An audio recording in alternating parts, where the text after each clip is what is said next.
मोहेंजोदड़ो अजायबात और असरार से भरा एक शहर। चलें इसके राजों को जानते हैं।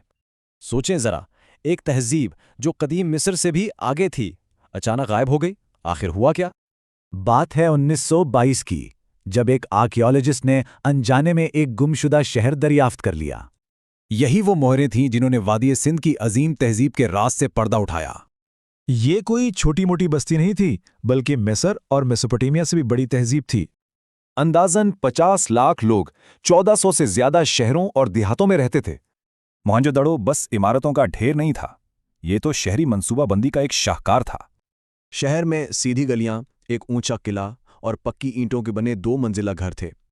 किले के बीचों बीच था ग्रेट बाथ, अपने वक्त की एक इंजीनियरिंग मार्वल।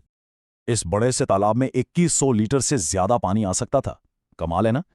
ये मुकम्मल तौर पर वाटरप्रूफ था और पानी भरने और निकालने का भी एक बेहतरीन सिस्टम था। लेकिन इससे भी ज्यादा हैरानकुन था शहर का सीवरेज सिस्टम, जो हर घर से जुड़ा था। सफाई के लिए बाकायदा मैनहोल्स थे और बदबू रोकने के लिए चूने के पत्थर के ढक्कन भी।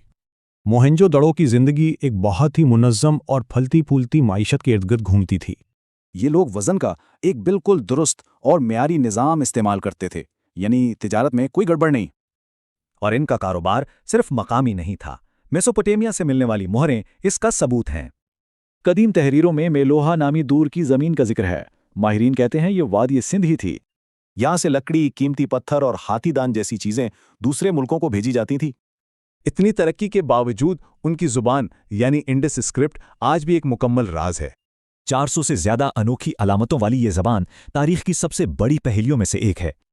तो फिर वही बड़ा सवाल, इतनी कामयाब तहजीब के लोग आखिर गए कहां? हैरानी की बात यह है कि हजारों की आबादी वाले शहर से सिर्फ 37 ढांचे मिले। कत्ले आम का तो सवाल ही नहीं। तो फिर क्या हुआ? कुछ कहते हैं सैलाब आए या शायद दरिया का रुख बदल गया। आज भी शहर का 90% हिस्सा जमीन में दफन है। जाने और कितने राज छुपे हैं।